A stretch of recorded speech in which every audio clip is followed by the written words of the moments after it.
It's Friday, July 3rd. Let's take a look at a key development in Korea's industry sector. We are talking about over 26 trillion won.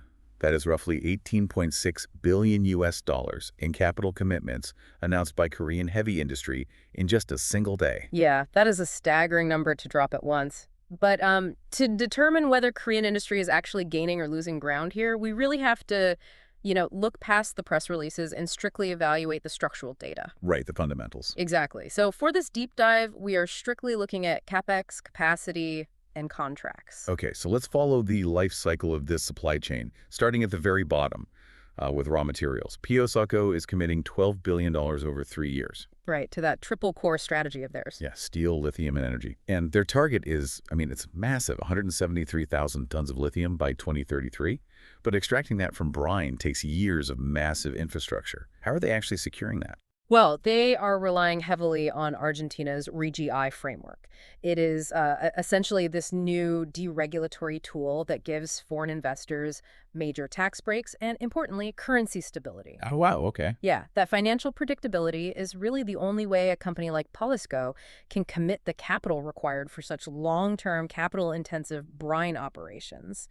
It is a highly calculated move to escape their traditional exposure to the commodity cycle amid, the ongoing U.S.-China decoupling. That makes total sense. Now, once you have the raw materials, you obviously need the components. So moving one step up the chain, Samsung Electro-Mechanics announced a $344 million joint venture. Right, GlassAm. Yeah, GlassAm, to manufacture glass substrates for next-generation AI server chips. Which is a highly specialized pivot away from conventional organic laminates. Let's unpack the mechanics of that for a second, because AI chips are getting so dense and generating so much heat that the traditional plastic-like boards they sit on literally warp. They just buckle under the stress, yeah.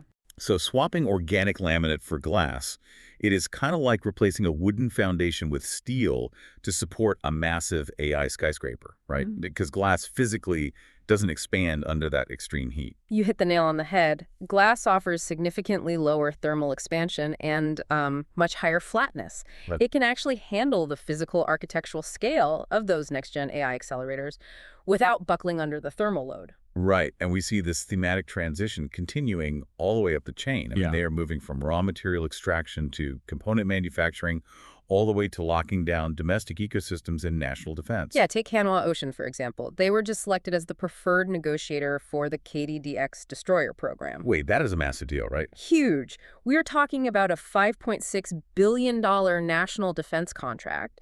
It ends this highly contested, 2-year standoff to build 6 vessels, and it fully secures the end stage of their maritime defense capabilities. Wow. And then to insulate this entire ecosystem, SK Hynix is deploying $1 billion into a semiconductor fund. Right, reaching second and third tier suppliers through a Trinity Fab testbed. But here is my question on that.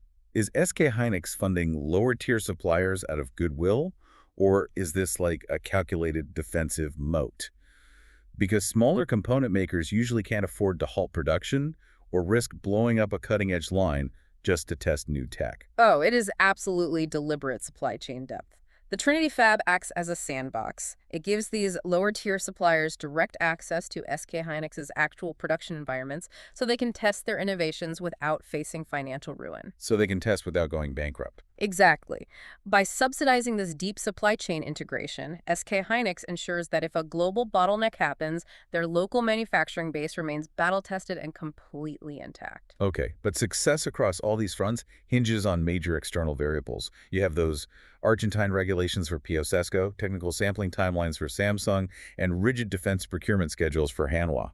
Factoring all that in, does this massive capex actually translate to a structural gain? Even with those real execution risks on the table, this aggressive localization of the supply chain lifecycle absolutely represents a definitive structural gain.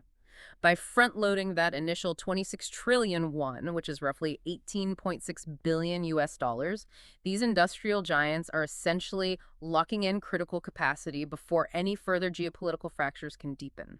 If they actually manage to convert these massive raw capital commitments into true operational dominance, it will fundamentally reshape the long-term resilience and valuation of the broader KOSPI index. Yeah, we will definitely do watch how those timelines play out. I mean, especially keeping an eye on Samsung's customer sampling for those glass substrates by the end of 2026. For sure. That sampling phase will be the primary indicator of whether this capacity push can actually meet global tech demand.